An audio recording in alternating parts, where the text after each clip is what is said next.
Olá, boa noite. Depois de quase um mês reprisando os programas, nós retomamos hoje o Frente a Frente, trazendo para você entrevistas e debates de seu interesse. No programa de hoje, dia 20 de abril de 2020, vamos saber qual a verdadeira realidade de um dos maiores hospitais da rede privada da Paraíba, o Hospital da Unimed. No estúdio aqui comigo, guardando aí uma distância recomendada, o médico Walter Ramalho, recém-eleito, presidente da Unimed, João Pessoa.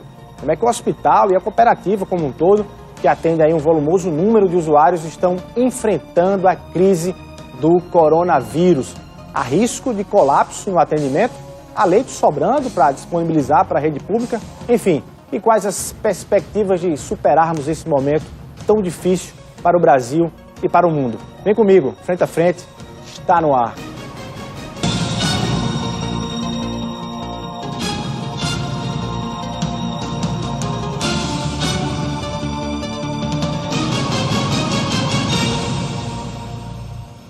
Ok, cumprimentando aqui, então, nosso convidado de hoje, Dr. Walter, muito boa noite, obrigado pela sua presença, ter aceitado o nosso convite aqui no Frente a Frente. Boa noite, Luiz Torres, meu amigo Iramir, que também está aqui nos dando o prazer da sua presença, e a vocês, telespectadores, é um grande prazer e honra estar aqui participando desse programa que realmente tem uma audiência excepcional e vai ser importante no serviço de utilidade pública. Dr. Walter, para a gente começar, o senhor tinha noção de assumir a presidência da Unimed num momento como esse, que o mundo inteiro está, enfim, voltado em relação à pandemia do coronavírus? Primeiro, eu quero lhe dizer que nós começamos nosso trabalho, nós montamos nosso núcleo estratégico de controle do Covid 30 dias antes da eleição. Então, a gente estava dentro do projeto, já existia uma iniciativa dentro do hospital com um gabinete de crise, então a gente se aproximou. A Unimed não tem uma transição, né?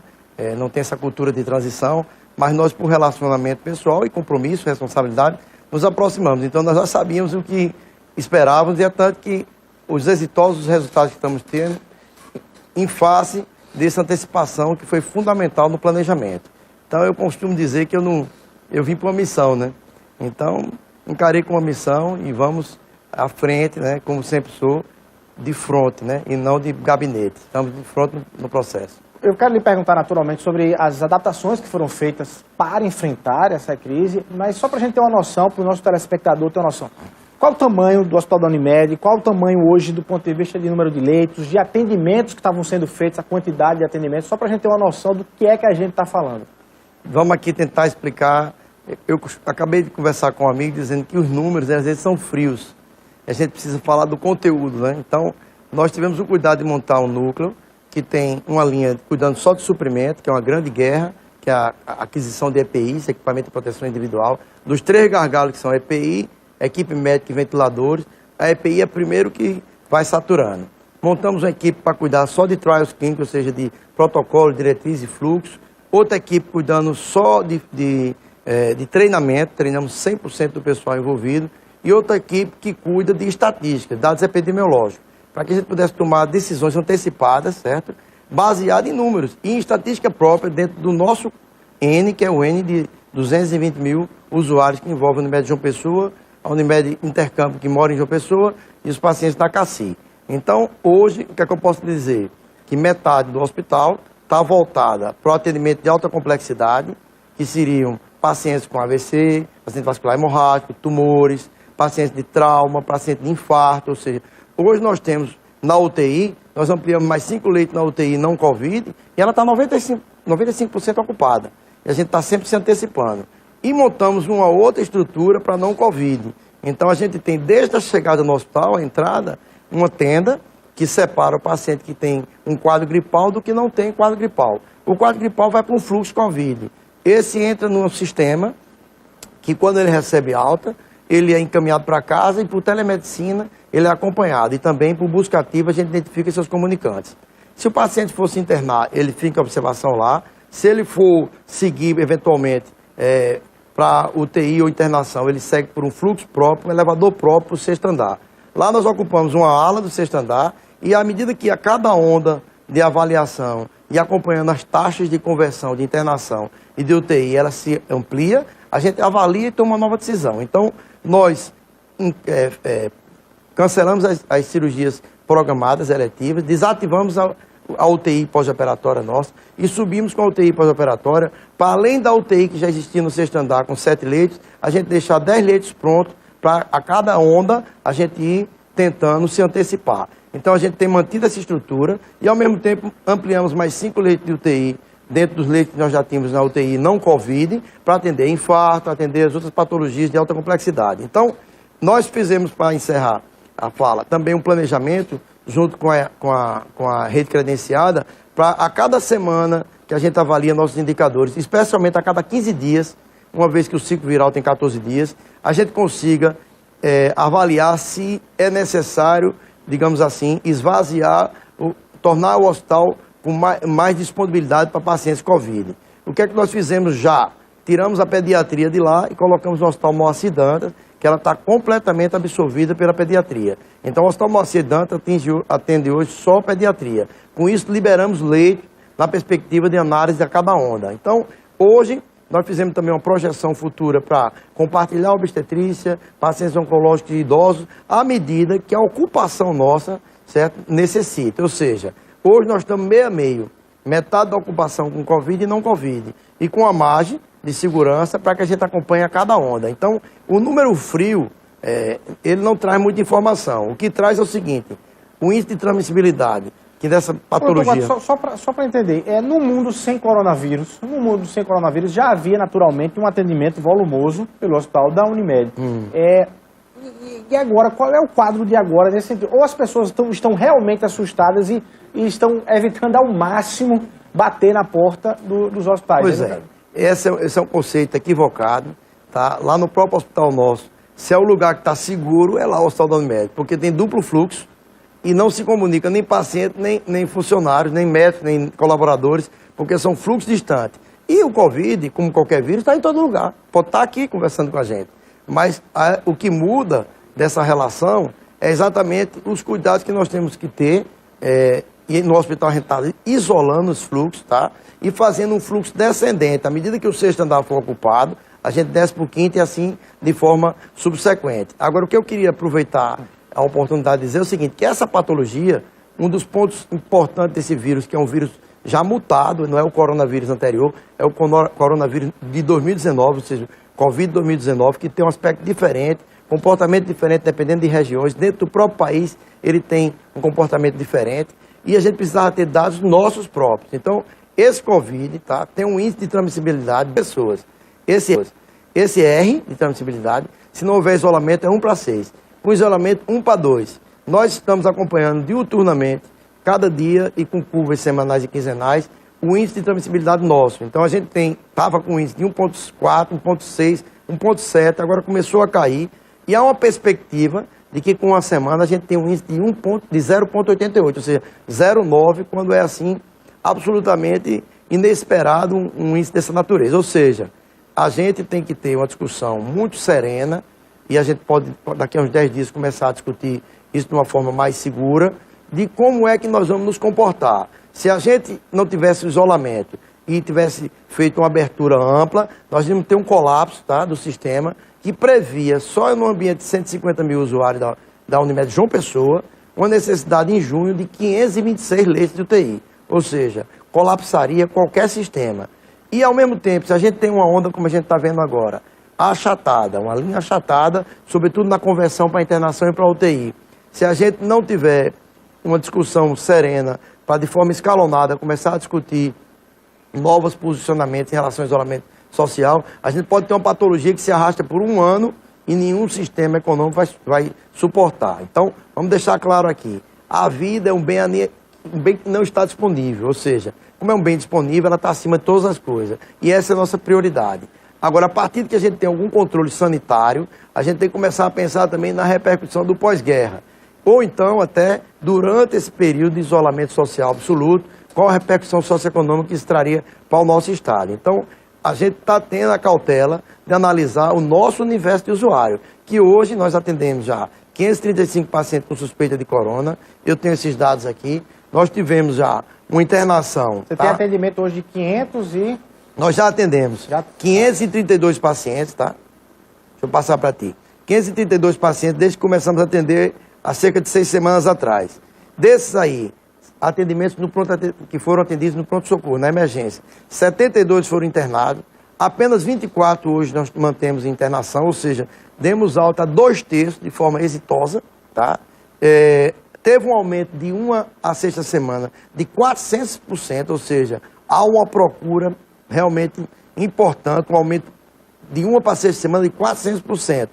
E a gente tem aqui uma taxa de conversão dos pacientes que são atendidos para paciente internado de 15%, quando a norma mundial é de 14,9%. Nós estamos na referência mundial nisso. E uma taxa de conversão de pacientes internados na enfermaria para UTI, que nós tínhamos na semana passada, um pouco antes, há 2 semanas, de 23%, caiu para 15,2%. Por quê? Pela instituição precoce de certos protocolos que tem mostrado uma série de resultados importantes para a gente. Só para a gente ir devagar aqui, com 530, e esse número é de pacientes que passaram por lá com sintomas suspeito de Covid. Suspeito. A gente sabe da dificuldade dos testes que agora, com um acordo de cooperação técnico-científica que a gente fez com a UFPB, assinado há 15 dias atrás, a partir de amanhã o laboratório da UFPB começa... A Unimed faz, quando o paciente chega lá com suspeita de Covid, a Unimed aplica esse teste em quanto tempo? Não, sem o teste, vamos deixar claro aqui para não sair mal entendido. Tentamos comprar em todo o tempo, mas houve um leilão mundial, vocês são... naturalmente... É do conhecimento de todos que o próprio Estados Unidos mandou não sei quantos aviões cargueiros, parece que mais de 20, e comprou o que tinha lá na China, já negociado aqui com o Brasil. Por exemplo, nós compramos 2.000 testes, depois disseram que ia entregar 800, depois 400, depois não entregou nada. Então, quando a gente viu que esse leilão mundial, nós não tínhamos capacidade de suportar, porque a gente paga e eles não entregam, então a gente viu que tinha que procurar uma alternativa mais doméstica, digamos assim. Então buscamos a Universidade Federal da Paraíba, que é o berço do academicismo, e nos aproximamos, e junto com o apoio do Sinduscom, também a própria Alpargatas fez uma doação, juntamos a Secretaria de Saúde, nós da Unimed e o UFPB, e o laboratório com o Sinduscom, em 10 dias eles estruturaram um laboratório, e esse laboratório, cada laboratório vai poder fazer até 100 exames por máquina dia. Eles estão fazendo teste hoje e começa a funcionar amanhã, com critério, não é um processo aberto. Isso é para pacientes que têm sintomas gripais e também profissionais de saúde com sintomas gripais, para a gente tirar o vetor de transmissão, que no ambiente intra-hospitalar é o próprio profissional de saúde, que responde até por 44% da transmissão, e no ambiente de comunidade, quem está com sintoma gripal pode eventualmente ser considerado como paciente suspeito de Covid. Contudo, estamos em fase sazonal de H1N1, influenza, e agora chegando inclusive a dengue. Então, a superposição de patologia, isso dificulta muito o diagnóstico e ainda agrava a letalidade. E desses casos que foram suspeitos, quantos foram confirmados? Hoje a Paraíba já vai mais com 250 casos confirmados, né? A Paraíba como... Então vamos lá. Dos 532 pacientes que nós considerávamos como em São Paulo, suspeito aqueles pacientes que tinham sintoma gripal, uma tomografia própria com um aspecto de vida em fosco e o histórico de contato com pessoas que tinham tido a doença, nós atendemos aí 532 pacientes, desses aí 72 foram internados e considerados esses 72 realmente portadores de Covid, e desses 24 se mantêm internados, ou seja, 2/3 já mandamos para casa. Recuperados, curados. E nós temos aqui um outro dado importante que vocês precisam saber, que, por exemplo, enquanto os pacientes até 17 anos têm uma taxa de conversão de 6% de internação para UTI, os acima de 80 têm de 50%. E a nossa carteira, tá, tem tido 87% dela tá entre 18 e 60 anos. Então, vamos traduzir esses números numa linguagem prática. Aumentou 400% a procura do pronto atendimento. Desses daí, nós conseguimos uma taxa de conversão de internação de apenas 15%, que é o que se recomenda no mundo.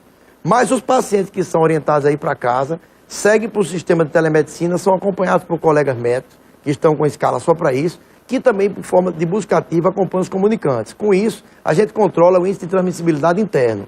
A Unimed deve seguir aí, daqui a uns 8 dias, para um número em torno de 0,88. É uma coisa que jamais se imaginava. Por essa curva que a gente está acompanhando hoje, na Paraíba, especificamente, tem risco de algum colapso no hospital da Unimed? Se a quantidade... se a curva angulasse, como havia uma projeção anterior, como eu falei, a gente ia ter em junho, por exemplo, uma necessidade de 526 leitos de UTI. Então, nenhum sistema iria suportar. Se ela angulasse de forma aguda, a gente ia para um fenômeno Itália, Estados Unidos. Então, o fato que a gente não pode nem afirmar, mas que existe uma tese, apenas uma tese, de que as condições climáticas nos favoreçam, ou seja, temperatura acima de 18 graus, umidade alta e baixa densidade, baixa aglomeração, reduz a virulência, a capacidade de transmissibilidade do vírus.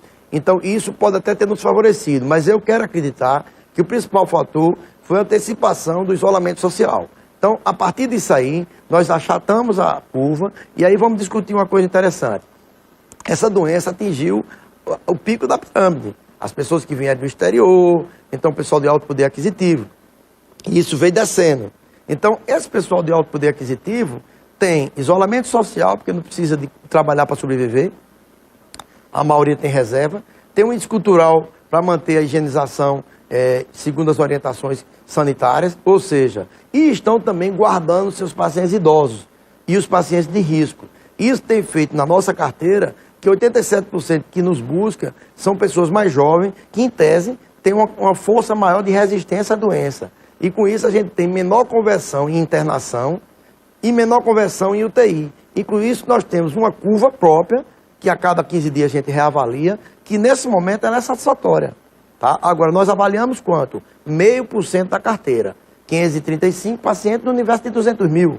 Então, ainda não nos permite afirmar com convicção para a gente começar a balizar a questão do retorno à atividade socioeconômica, mas já nos sinaliza, e a cada semana a gente tem um dado mais positivo, que a gente precisa começar a discutir um retorno gradual das atividades socioeconômicas, para não acontecer, por exemplo, o que aconteceu no Japão, uma segunda, uma terceira onda, e a gente se mantém aí durante um ano com a doença e vai levar a um colapso econômico a todos nós.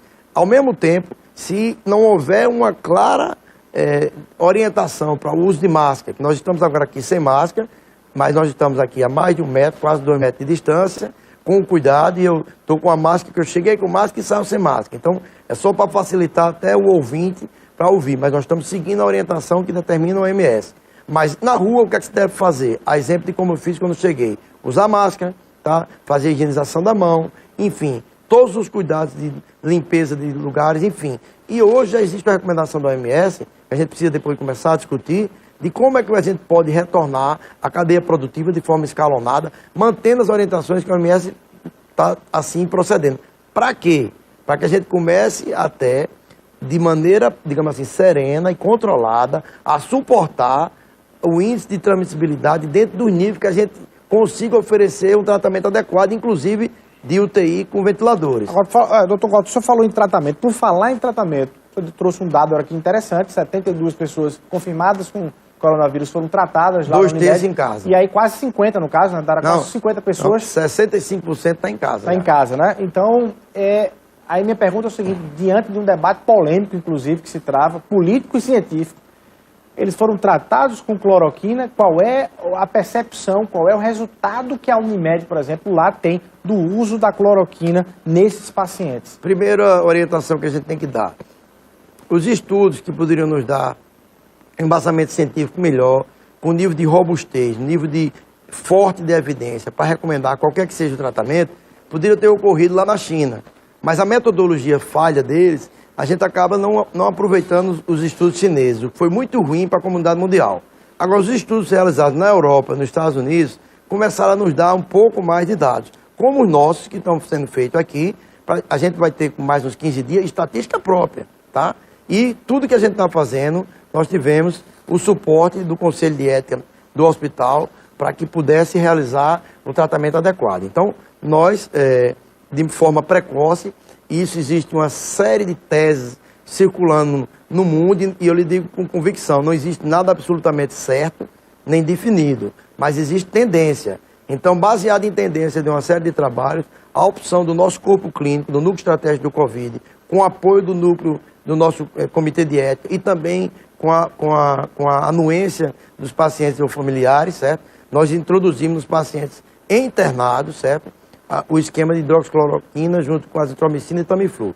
Nós fizemos isso com um embasamento técnico, mas deixamos claro aqui, é um modelo que ainda está em análise no mundo inteiro e a gente está estudando outros caminhos que a gente pode, com mais uns 10 dias, lhes informar, de métodos que talvez sejam até mais eficazes que nós já estamos pensando em introduzir.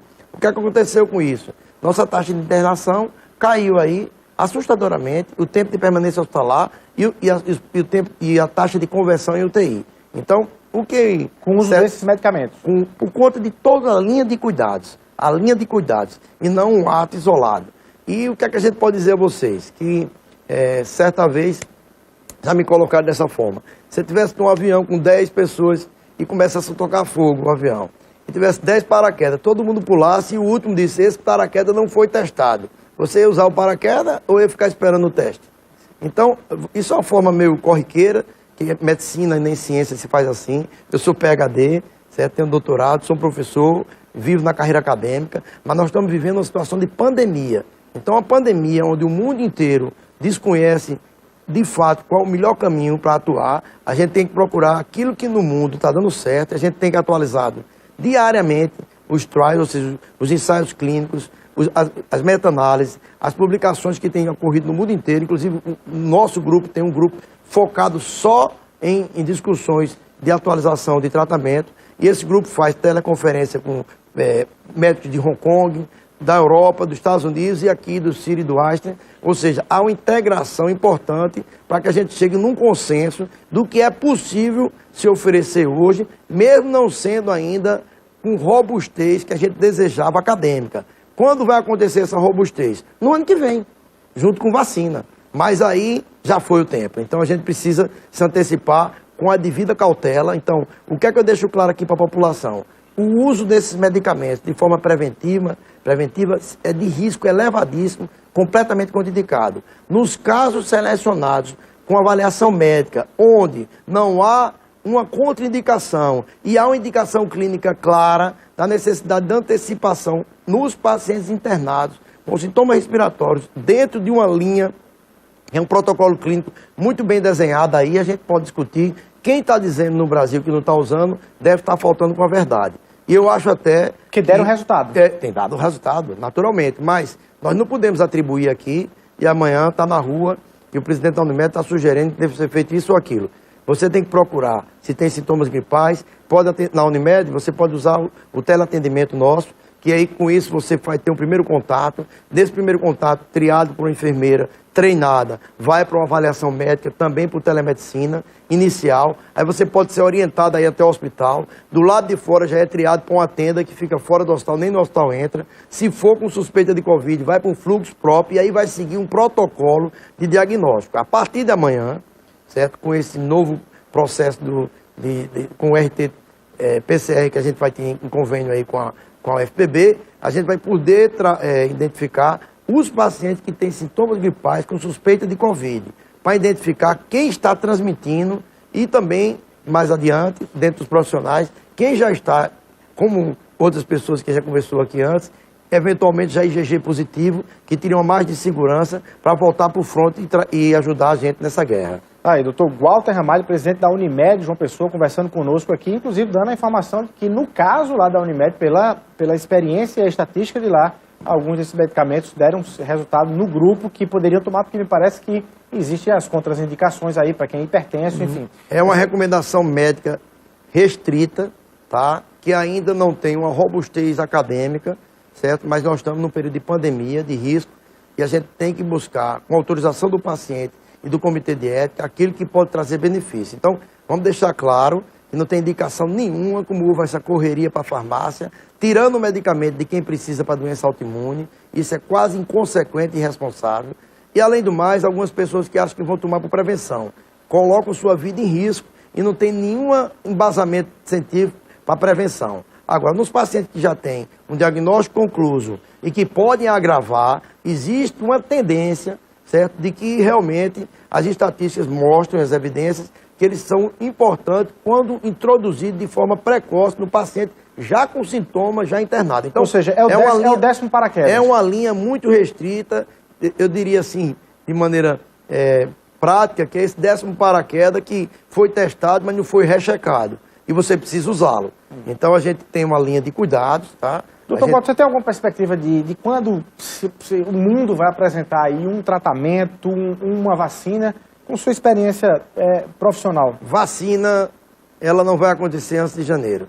Tá? Então a gente vai se preparar, o mundo inteiro, para ter vacina disponível para o ano que vem, quando vier o período sazonal, que tenha H1N1, influenza, coronavírus de novo, aí a gente vai estar vacinado e com isso, por que a gente achou fundamental e sugerimos a imunização em massa do H1N1? Porque ela tem uma expressão clínica parecida com o coronavírus, a superposição de doença agrava a doença e aumenta o risco de letalidade, muito aumenta o risco de mortalidade, e ao mesmo tempo, além de confundir e agravar, deixa você com dificuldade de traçar uma linha lógica de tratamento. Então, você, no ano que vem, provavelmente, estaremos sendo vacinados pelo coronavírus. Espero que até dezembro, janeiro, já tenha alguma solução nesse sentido. Agora, é entender que 81% que tiver exposição ao coronavírus vai estar com a sua imunidade preservada e não vai desenvolver grandes doenças, e que 14% vai evoluir para uma doença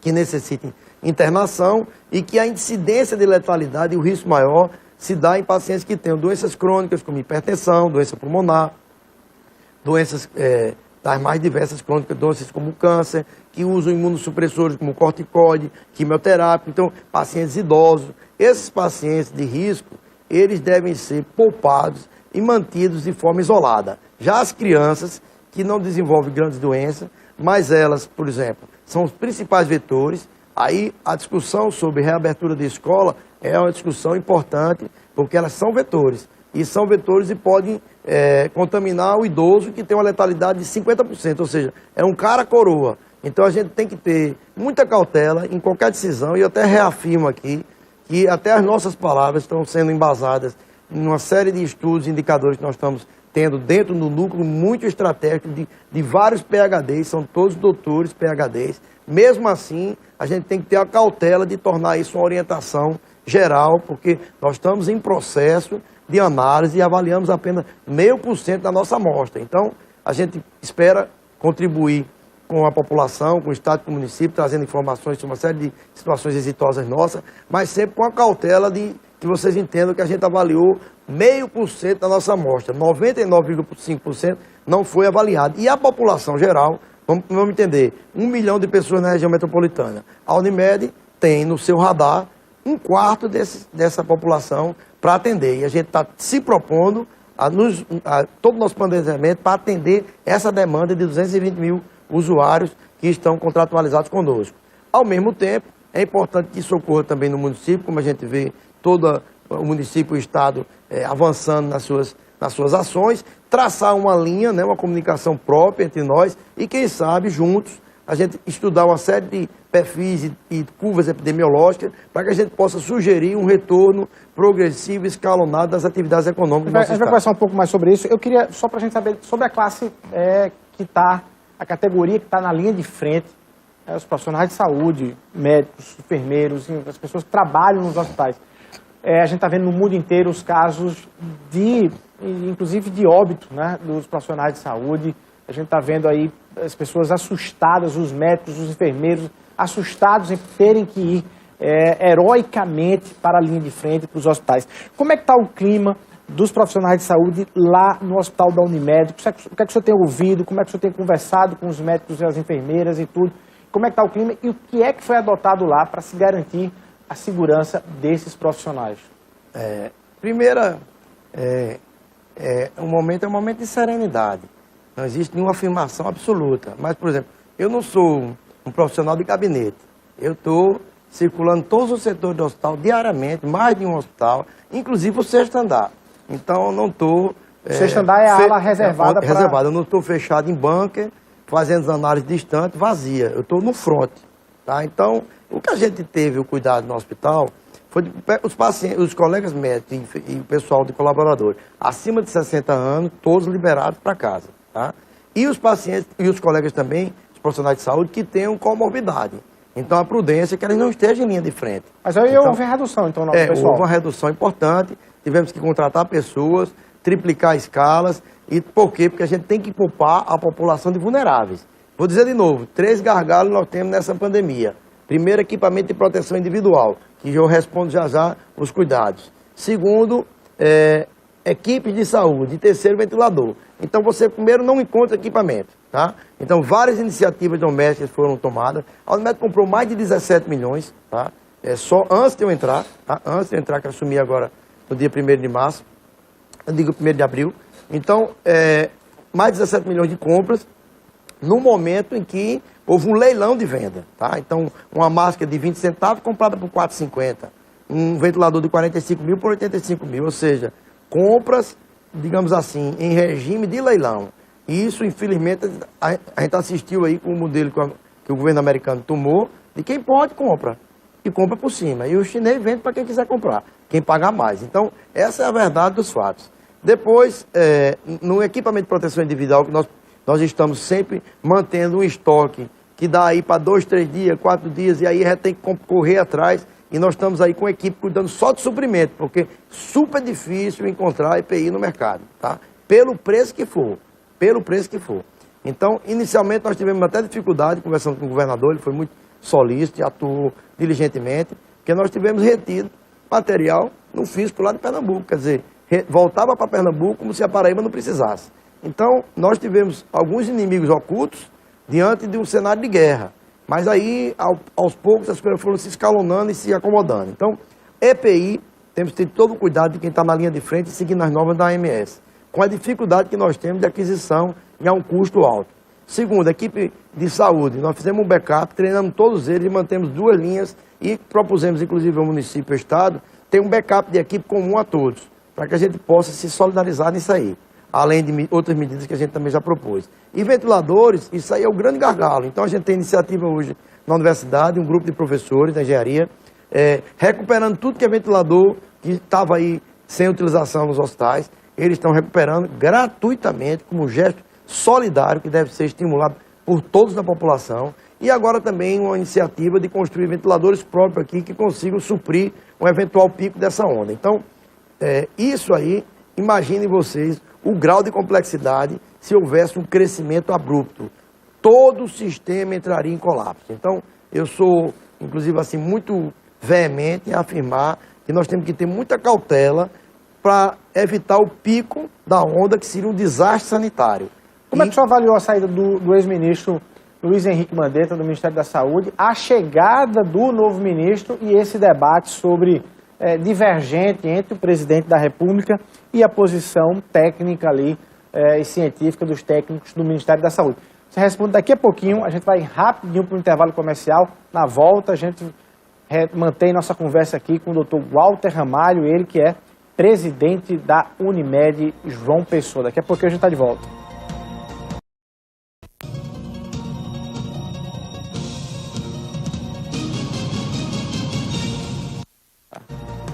Ok, estamos de volta aqui na noite dessa segunda-feira com o Dr. Walter Ramalho, ele que é presidente da Unimed João Pessoa, e o assunto, claro, não poderia deixar de ser outro, combate ao coronavírus. O Dr. Walter, ele perguntava sobre sua opinião, sua análise, na verdade, o desempenho do ex-ministro Mandetta. Como é que o senhor avaliou a saída dele? Como é que estava avaliando o desempenho dele, a saída e a chegada aí do novo ministro, o médico também, Nelson Teich? Com muita franqueza, Luiz Torres, eu acho que se politizou demais um assunto que é eminentemente técnico e de responsabilidade sanitária. Então a gente tem que deixar esse debate político correr em paralelo, porque essa é uma guerra de nós todos.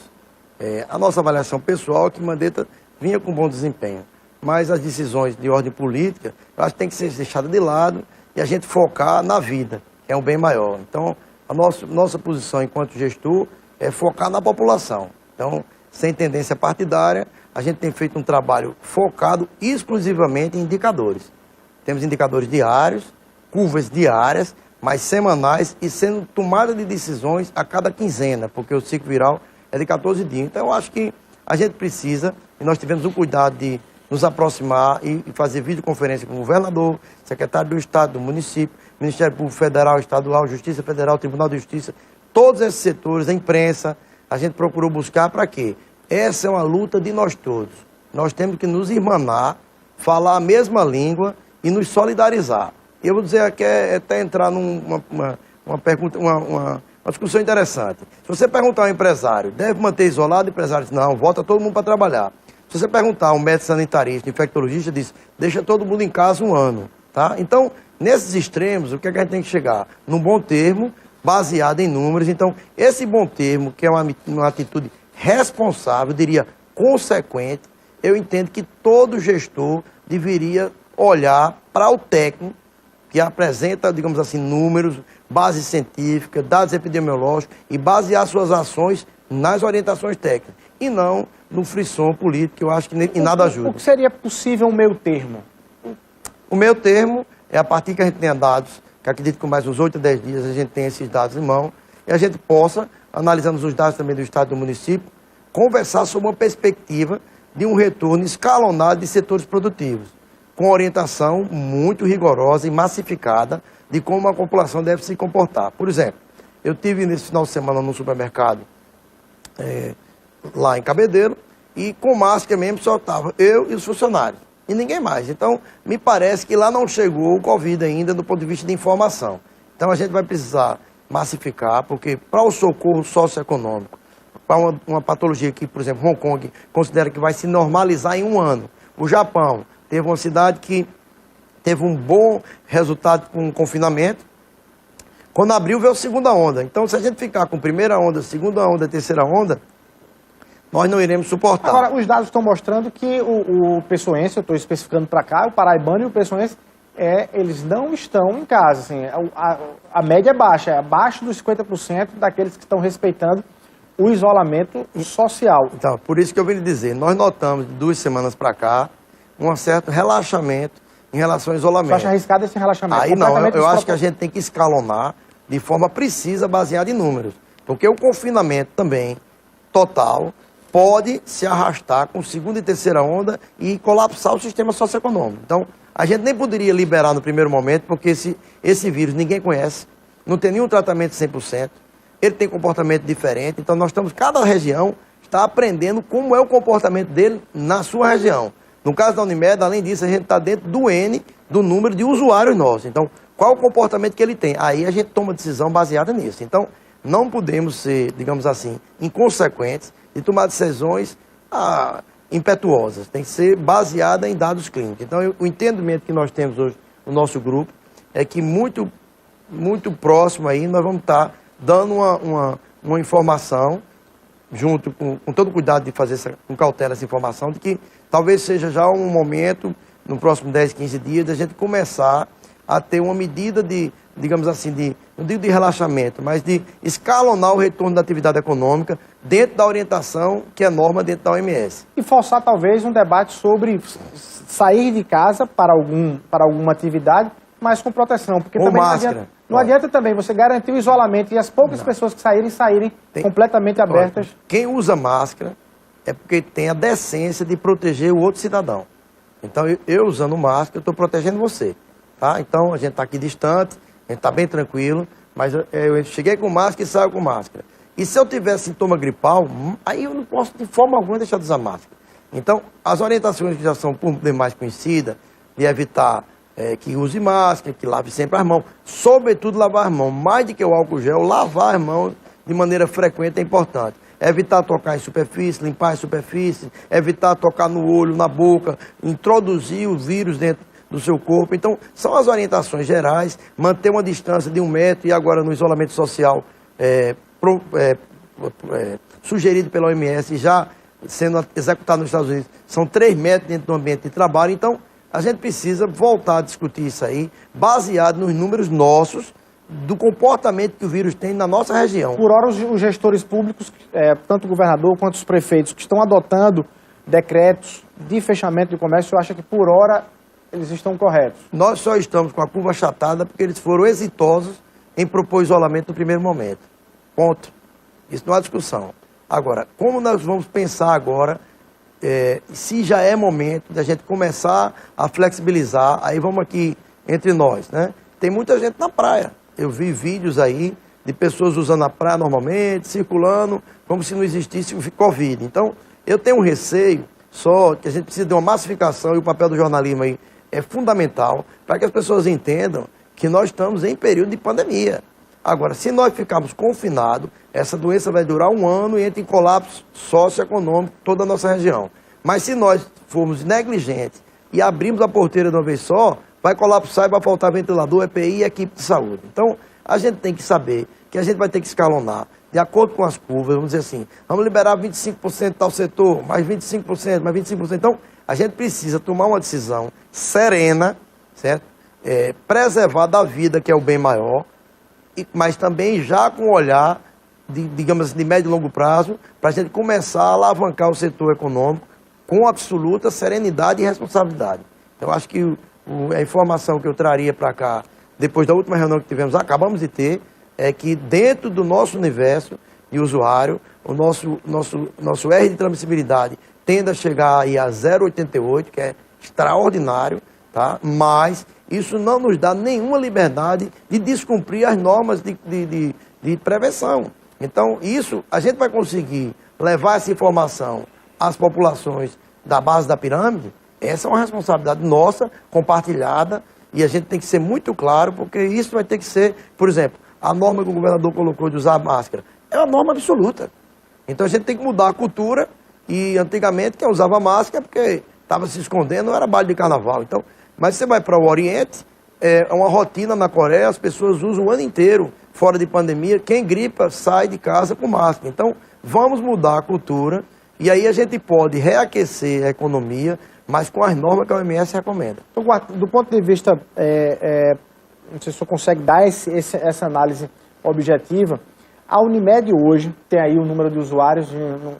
150 mil usuários na Unimed de João Pessoa, 50 mil de intercâmbio que moram em João Pessoa, em torno de 15 mil da Cacique que tem contrato conosco. Então, a gente está aí, 220 mil é o nosso número foco. De usuários. Vamos lá. Mas só pedindo licença a você, nós temos pedido de vários, que eu não vou citar aqui, de vários planos que pediram socorro nesse momento, já que a gente tem, além de um suporte melhor, a gente está com um trabalho muito exitoso, coordenado aí pelo Dr. Petrúcio Sarmento e toda a sua equipe, e isso se tornou público. A Unimed hoje é um porto seguro, o Hospital Alberto Urquiza está tendo um tratamento extremamente exitoso, agora mesmo foi referência nacional, a Unimed Nacional nos convidou para que a gente apresentasse o resultado e o vice qual era a orientação sob a tutela da Unimed Paulistana. Quem tomou a cena foi o nosso corpo clínico, certo? Orientando o que é que a gente está fazendo por aqui, serviu de referência para todos eles. Então, nós temos um trabalho de extremo êxito, contudo, nós temos que ter a cautela que está acontecendo, porque nós estamos tendo o cuidado, né,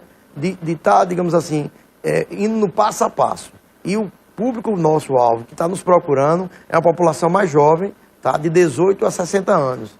Isso tem favorecido o quê? Esse número de 535 pacientes atendidos no PA, com a taxa de internação de 15%. A gente tem um amigo nosso que está lá na Unimed, inclusive, se tratando do corona, e eu perguntei a ele recentemente como é que ele tem feito para passar o tempo, né, esse tempo todo ocioso e isolado. Ele disse, rapaz, eu fico pouco tempo sozinho, porque tem um entra e sai, na verdade, dos profissionais de saúde, todos equipados, todos equipados. E ele disse que, na verdade, tem uma assistência humanizada ali muito forte. Verdade. É um testemunho que eu registrei porque ia trazer a nossa entrevista. Mas eu queria lhe perguntar... Além de um trabalho, viu, Luiz Torres, de um programa de saúde mental que a gente estruturou, que já iniciou há um mês atrás e está sendo aprimorado. Porque então, assusta. Você dizer que você está com corona na hora do tratamento... O isolamento, ele realmente é um confinamento para quem está com corona, não é uma situação fácil. Então, por isso que a gente está tentando tornar essa situação um pouco mais palatável e temos tido um êxito, e temos tido êxito também em altas. Então, isso tem sido muito gratificante, saber que a gente está no caminho certo. Eu ia lhe perguntar se a Unimed hoje, então, estaria preparada para dentro desse número, desse universo de usuários, para atender que tamanho, que volume de contaminados? Deixa eu dizer assim, de uma forma mais que são dados que a gente não tem hoje como estimar, de maneira segura. Mas eu estou dizendo que nós estamos nos preparando, nós nos preparamos para o pior cenário. E estamos pedindo que venha, por Deus, o melhor cenário. Então, como é que a gente analisa isso? Cada semana que a gente tem uma análise, a gente faz a programação dessa semana. Por exemplo, hoje nós estamos absolutamente tranquilos para essa semana. Já com a outra semana, que faz 14 dias, que é o ciclo viral, a gente tem uma tendência de curva mais precisa. Então, a cada 15 dias, a gente planeja os 15 dias seguintes. Então, nós estamos assim, hoje, absolutamente tranquilos que estamos dentro do planejado. O que é que não pode ocorrer? Desculpe lhe interromper, mas você pode continuar, mas essa tranquilidade permitiria que a Unimed pudesse fazer um debate que eu já vi, a gente tem acompanhado alguns hospitais privados aí no Brasil, que estão com leitos ociosos, na verdade, estão até pedindo para retornar às cirurgias eletivas. Esse cenário maravilhoso, digamos assim, a Unimed pode atingir? Em uma semana... E a Unimed poder contribuir com o poder público? Com mais 8 a 10 dias, nós vamos ter um dado mais preciso e está no nosso radar o retorno de cirurgia eletiva. Uma proporção delas, certo? Ou seja, da ordem de 25%, 30%, a gente está discutindo, escalonar e avaliar a cada 14 dias. Contudo, a gente está lidando assim de antemão essa informação, mas ela está em análise porque a gente não quer o efeito sanfona. Abre para eletiva. O que é que está prendendo hoje a eletiva? Os insumos. Os pacientes que estão internados em UTI, um alto consumo de anestésico e relaxante muscular, então a gente está agora montando. O que é que a gente precisava ter? Um estoque mínimo de 1 mês para poder liberar a cirurgia eletiva com outro estoque. Então você tem que entender que o Hospital da Unimed funciona com 2 hospitais. Um para alta complexidade, vou dizer de novo, câncer, acidente vascular hemorrágico, infarto, acidentes de toda diversa, o ferimento com arma de fogo, traumas automobilísticos. Tudo isso a gente continua atendendo lá. Fratura de idosos, são pacientes que demandam UTI. Aumentamos 5 leitos dentro do universo que a gente tinha e estamos 98% ocupados. Ou seja, nós estamos funcionando para alta complexidade.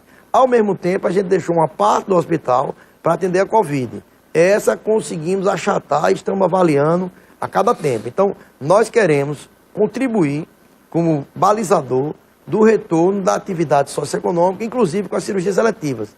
Agora, para isso, a gente vai ter que fazer de forma escalonada, precisa, segura, serena, responsável, para não estar criando um fato e depois se arrependendo de um pico. Então, eu acho que a gente caminha para uma aproximação ainda maior com o setor público, município e estado, que tem sido assim muito cortês e eles têm sido muito abertos para conversa conosco, então, e de uma cooperação mútua, para que a gente tenha um dado que envolva não só o usuário da Unimed, mas envolva os usuários do estado e do município. Com isso, a gente vai poder ter uma responsabilidade de oferecer para o nosso estado e a nossa cidade o início da alavancagem do setor econômico sem gerar um caos sanitário. Então, eu digo a vocês assim, é um fato muito delicado de uma pandemia que já provocou muito estrago no mundo. Você já tinha visto algo pelo menos parecido? Nessa magnitude de transmissão, não. Eu acho que o que chocou o mundo é a capacidade, o índice de transmissibilidade, que é uma coisa de crescimento exponencial desastroso. Então, quem não tomou conta, não tomou pé da situação, aí você vê uma Itália, os Estados Unidos, quem questiona que os Estados Unidos tem uma estrutura muito melhor do que o Brasil, do ponto de vista de assistência à saúde. Disparado melhor. Vai ter um índice de letalidade, se brincar, igual ou maior que a Itália. Então, a gente precisa entender que o isolamento inicial, certo, foi fundamental na nossa maneira de entender para o resultado de achatamento que a gente tem hoje. Agora, a persistir esse isolamento, nós vamos ter um colapso socioeconômico. E, para mim, fica, dizemos assim, para nós, né, a gente tem uma certa facilidade de propor isolamento. Mas para quem vive como ambulante, para quem mal tem o que comer, tá? Então, aqui eu já conclamo a população que ocupem parte do seu tempo ocioso com atividade solidária, com doação de cestas básicas, com ações solidárias para as pessoas da comunidade que mora perto da sua moradia, enfim. Inclusive, a Arapuã está com a campanha, daqui a pouco eu passo um recado. Isso é fundamental, porque a gente socorre esse pessoal nesse momento e a gente quer contribuir enquanto instituição, não só com a campanha que também o Frank já está desenvolvendo com a Unimed, mas também na TAG-ZAG, mas também através de um processo de conscientização e também sendo parceiro do poder público, das autoridades constituídas, para a gente tomar uma decisão escalonada, serena, baseada em números. Então, nosso compromisso enquanto Unimed é, além de atender os 220 mil usuários que estão sob o nosso radar, ser parceiro, certo? Em protocolos, em compras compartilhadas, em uma série de ações compartilhadas e, sobretudo, nas ações exitosas que possam ocorrer de todos os lados e que a gente se irmana. Digo de novo, essa é uma guerra de nós todos. Todos têm que estar irmanados, independente de que partido, cor, pouco interessa. Essa é uma guerra de nós todos, onde a vida é o bem maior e todos temos que estar focados na preservação da vida. Em segundo momento, e aí já cabe análise, no socorro também no eventual colapso socioeconômico. Deixa eu aproveitar o gancho aqui do Dr. Walter para informar que o Sistema Arapuã, em parceria com as polícias civil, militar e o Corpo de Bombeiros, além de outras instituições, quer contribuir sim para melhorar a condição de vida de muita gente que está nesse momento aí precisando. Então você precisa fazer a sua doação de alimentos, álcool em gel, material de limpeza, que você puder doar, é muito bem-vindo. A gente está com a campanha aqui, Mãos Solidárias. Então aproveita quando você for para a farmácia, para o supermercado, passar em alguns locais de arrecadação e que a Arapuã está disponibilizando, inclusive aqui no prédio da TV. São vários pontos na capital, na verdade. Você pode deixar na central de polícia, lá no Gazo, no Santuário da Mãe Rainha, ou na paróquia Nossa Senhora de Nazaré, lá no Bessa. Aqui, como eu disse, na TV Arapuã, na unidade de polícia solidária do Colinas do Sul, na Igreja Anglicana Videira, lá no bairro de Mangabeira, e também na base da Guarda Municipal, que fica lá na Praça da Paz, lá nos bancários. Essa lista completa está lá no nosso portal, paraíba.com.br. Você pega todos os pontos de doação e contribui aí para quem está precisando, ok? A gente vai rapidinho para o intervalo comercial. Na volta, a gente fecha aqui nossa conversa com o Dr. Walter Ramalho, ele que é presidente da Unimed João Pessoa. Apoio TV Arapuã.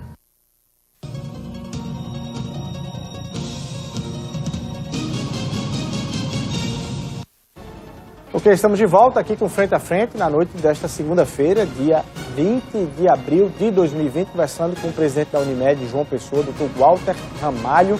Dr. Walter, eu queria tem algumas perguntas aqui dos telespectadores, na verdade são vários assuntos, vários temas, mas eu queria ficar aqui com uma que é pertinente, em relação à questão financeira. As pessoas todas estão com dificuldades em suas rendas, né? A pandemia gerou isso. Quem tem débito com a Unimed, quem tem o pagamento, há uma discussão de redução da parcela, há uma discussão de facilidade para pagamento desse título, e eu também lhe pergunto se o aumento da demanda também gerou um aumento extra aí no custo, no custeio da cooperativa a partir da pandemia do coronavírus. Bem, ilustre, primeiro, do ponto de vista de receita, alguns problemas ocorreram. Primeiro, algumas demandas da ANS que permitem que, primeiro, o aumento que ia ter agora de 7,5% não teve. Ficou pau-trubo e ninguém sabe como é que vai acontecer. Então, isso está em discussão.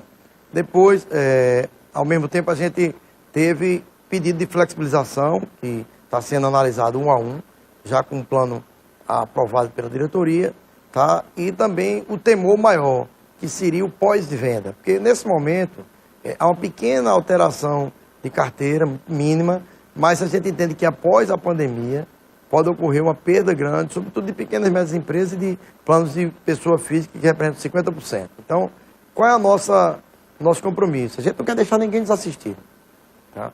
É por isso que é importante que a gente tenha um olhar também para o colapso socioeconômico e com cautela que já foi falado. Então, há realmente no Brasil inteiro a mesma demanda que todos aí já estão conhecidos. Pedido de flexibilização, fato, dificuldades que são impostas, né, pelo órgão regulador. Você está falando que esse pedido de flexibilização está sendo feito individualmente por cada usuário? Depende do contrato, né? Quando tem contrato de pessoa física, faz individualmente. Pessoa jurídica, grandes empresas que estão também, sobretudo as médias e pequenas empresas, com dificuldade, a gente entende isso. E aí também nós não podemos entrar em colapso, porque o consumo está muito elevado, tá? Do ponto de vista dos pacientes internados, gera um alto consumo, mas a gente tem uma preocupação também de movimentar a cadeia, a rede da Unimed. A Unimed hoje são 670 credenciados, 1.800 médicos e 150 mil usuários na Unimed João Pessoa, 50 mil de intercâmbio que mora aqui, mais 15 mil de cacique. Ou seja, nós temos uma rede, e essa rede, ela não está suportando o que ocorre no Brasil inteiro, que é uma taxa de ocupação baixa em função da suspensão das cirurgias eletivas. Então, tem que entender o poder público que nós estamos nos preparando, assim fizemos, para um pico de onda, que aí iria ser um pipoco que ninguém iria suportar. E à medida que a gente conseguiu achatar, pelo menos até o presente momento, então a gente pode começar a discutir de forma escalonada o reaquecimento dentro de uma proporção de transmissibilidade que a gente permita, inclusive, que a população seja imunizada, mas guardando os vulneráveis. E mesmo aqueles que trabalham, que precisam sair de casa, eles têm que ir segundo a recomendação, usando máscara, mantendo o distanciamento, como nós estamos aqui com mais de 1 metro, e em ambiente de trabalho com mais de 3 metros, e todas as recomendações que o OMS já fez de forma reiterada de cuidado de higiene pessoal. Então, eu acho que esse é um tema que vem agora com muita força, mas que nós mesmo da Unimed e nosso grupo do Núcleo Estratégico do Covid, comandado lá pelo Dr. Petrúcio Sarmento, a gente vai poder dar junto com toda a equipe de estatísticos dados reais do nosso grupo, do nosso N, do nosso universo de usuários que estão no nosso radar. Isso pode ser extrapolado à medida que a gente conversa com o município e com o Estado, guardando uma análise fria de que a gente sabe que a faixa de pacientes que tem plano de saúde está ali no topo e na média da pirâmide, e muita gente da base da pirâmide. A gente precisa analisar qual o comportamento que também está ocorrendo de evidência de curva nesse pessoal. Tá, deixa eu mostrar aqui, a gente tem imagens, para mim, talvez para o mundo inteiro, uma das imagens mais bonitas que se repetem no mundo inteiro, na verdade. Tem imagens lá de dentro da Unimed, do Hospital da Unimed, de um dos pacientes que foram recuperados recentemente, né? Essas aí são imagens aí de mais um paciente recuperado lá no Hospital da Unimed. São imagens sempre muito estimulantes, né? Isso aí foi hoje, né? E lembrar que essas imagens... Já foi hoje, né? Elas têm autorização por dois escrito pacientes de aí, todos então. os pacientes. E é de fato uma felicidade, uma alegria poder vencer, né, o coronavírus, porque ele carrega também consigo aquele peso psicológico, né? Você vê as estatísticas no mundo de óbitos, de falecimento, e você vê isso aí. Isso foi no dia de hoje, inclusive já na segunda-feira. Como eu já te falei, mas não custa repetir, que nós tivemos aí, nesse universo de atendimento de 532 pacientes, 72 foram internados e 2/3 deles receberam foram alta. recuperados como... E esses 2 pacientes aí não estão nem nessa estatística. Graças a Deus vão aumentar as estatísticas positivas de recuperação. O que você acha que o coronavírus vai deixar como lição do ponto de vista da humanidade, não como um todo, mas do ponto de vista da questão da rede hospitalar, da rede médica, do funcionamento da saúde, do atendimento de saúde no Brasil e no mundo? Eu diria uma avaliação um pouco mais ampla. Que Hong Kong, que estava acostumado com pandemia, você pode dizer, por que não se preparou agora para o corona, já que eles tiveram H1N1? Eles mantiveram 6 meses de EPIs, e esses 6 meses de EPI de reserva foram gastos em 30 dias. Então, nesse aspecto de se preparar para uma pandemia, a gente sabe que é muito difícil. Tá? Então, acho que o ensinamento que traz com tudo isso, eu vou dizer com muita franqueza, é porque a gente, primeiro, o mundo inteiro precisa ter mais cautela do ponto de vista sanitário. Comercialização de animais selvagens, uma série de outras coisas. Do ponto de vista de assistência à saúde, a gente tem que estar realmente reforçando a importância do SUS, buscando o SUS, que é um atendimento integrado no país, que ele tenha uma força de, digamos assim, de tecnologia, de alavancagem, de estrutura, para atender a nossa população, que isso é importante, que é um acesso gratuito, né, regido pela nossa Constituição, e reforçar a rede de saúde é muito importante. Uma coisa bacana, a gente que vive aí exposto, o profissional de saúde hoje está sendo valorizado, que era motivo só de crítica, médico sempre deu muita mídia, e o profissional de saúde da maneira geral, e hoje somos nós que estamos no front, defendendo a vida de vocês. Então nós estamos aqui atendendo a nossa vocação de lutar pela vida. Homenagens merecidas. Lutar pela vida. Merecido. Lutar pela vida. E por fim, que eu acho que é o grande legado da pandemia, não é nada disso que eu falei, tá? É o exercício da solidariedade. Então eu acho que as pessoas estarem juntas, as pessoas estarem tendo uma atitude solidária, humana, a preocupação com o seu par, certo? Com o outro. Eu acho que o exercício, hoje nós estamos juntos em família, quer dizer, muitos desejavam estar próximo da família, hoje reclamam porque estão confinados com a família. Então, o valor da vida humana, eu acho que isso aí é o grande legado que fica. E a minha pessoal impressão, eu entendo que não há nada que ocorra no mundo sem a permissão de Deus. Aprove a Ele que eu fosse estar nesse momento à frente dessa batalha. Para mim foi uma missão que eu encaro com muita serenidade, porque eu tenho convicção que Ele proverá. E a mim, eu tenho sempre um versículo que me acompanha, que um versículo lá no 2 Crônicas 14:7, que diz: o povo que me chama pelo meu nome, se o povo que me chama pelo meu nome se humilhar e orar, e buscar a minha face, e se arrepender dos seus maus caminhos, eu virei do céu, perdoarei os seus pecados e sararei a sua terra. Então, esse versículo tem me acompanhado diuturnamente, é que me deixa em paz, seguro, sabendo que nós vamos passar mais forte ainda, sairemos dessa onda de coronavírus. Mas é a minha fé que faz com que eu tenha convicção que nós iremos ter êxito. Mas estamos, enquanto médico, enquanto gestor, nos preparando para o cenário pior, mas pedindo que Deus nos traga o melhor. E eu tenho certeza que Ele vai nos ouvir. Amém. Em casa, na família, a sua exposição e a sua necessidade de estar nessa linha de frente, como é que você tem tratado isso? Tem tranquilizado seus familiares? Pessoalmente, com minha esposa e os filhos, né? Eu acho que eu e Petrus, a gente passa por uma desinfecção de quase 1 hora antes de entrar em casa. E é uma ordem superior, né? Então, a esposa já dá toda a determinação, a gente cumpre rigorosamente, entendeu? E antes de eu falar com alguém, tem que ser 1 hora de uma série de cuidados, né? Até que eu tenha acesso a alguém em casa. E é natural que a gente sabe que voltar para casa é sempre uma temeridade, nós que estamos na linha de frente, né? Mas com os cuidados, né? Com a cautela que nós estamos tendo, e as coisas têm caminhado bem. E eu acho que o mais importante é a gente ter consciência que a missão dada é missão cumprida. Então, eu disse à minha esposa, se fosse necessário eu ficar isolado por um período de tempo, assim faria, porque nós não vamos fugir do fronte, não. Nós vamos para o fronte, continuaremos no fronte e vamos cumprir com aquilo que nós, assim, aceitamos nesse desafio. Que bom, é importante. Em seu nome, inclusive, a gente homenageia, o Sistema Arapuã homenageia todos os profissionais de saúde que estão aí no dia a dia, tendo que sair de casa, né? Porque a gente tem o privilégio de não precisar sair de casa, tendo que sair de casa para lidar diretamente, frente a frente, com o coronavírus todos os dias. Eu queria só encerrar, se for na verdade, eu quero lhe fazer uma pergunta para fechar, diga. que era de a possibilidade, mas por favor, faça era essa mensagem. agradecer publicamente, tá? Primeiro a todos os colaboradores. E eu lhe digo, pessoal de limpeza, enfermeiro, psicólogo, todo o corpo de colaboradores da Unimed, os médicos que se dispõem a estar expondo sua família na linha de frente para honrar seu julgamento, tá?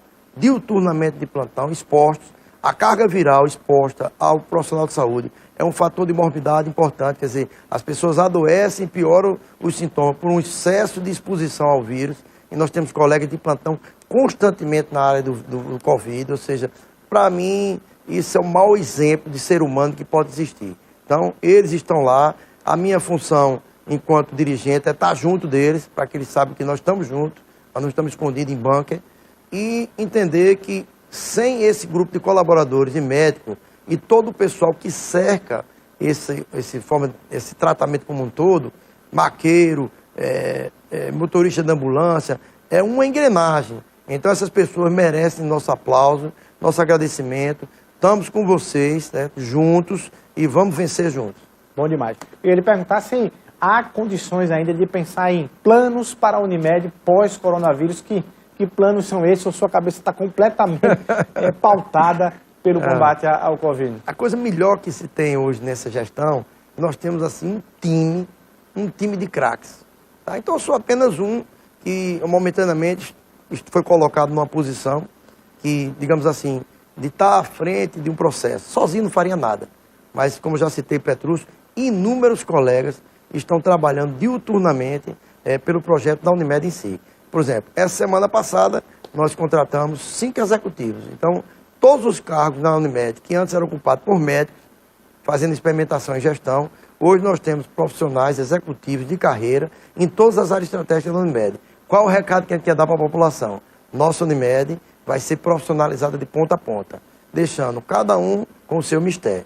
Então, nós estamos sim executando inúmeros processos da gestão simultaneamente. Por isso, a gente tem chegado lá 7 da manhã, 7h30, tem saído de meia-noite, 1 da manhã, todo dia. Sábado, domingo, quando não estou na Unimed, estou no hospital.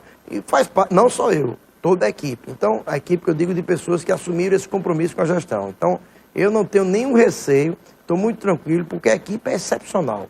E cada pessoa com seu expertise trabalhando, eu falo dos médicos que se propuseram a fazer essa mudança, essa virada de chave dentro da Unimed.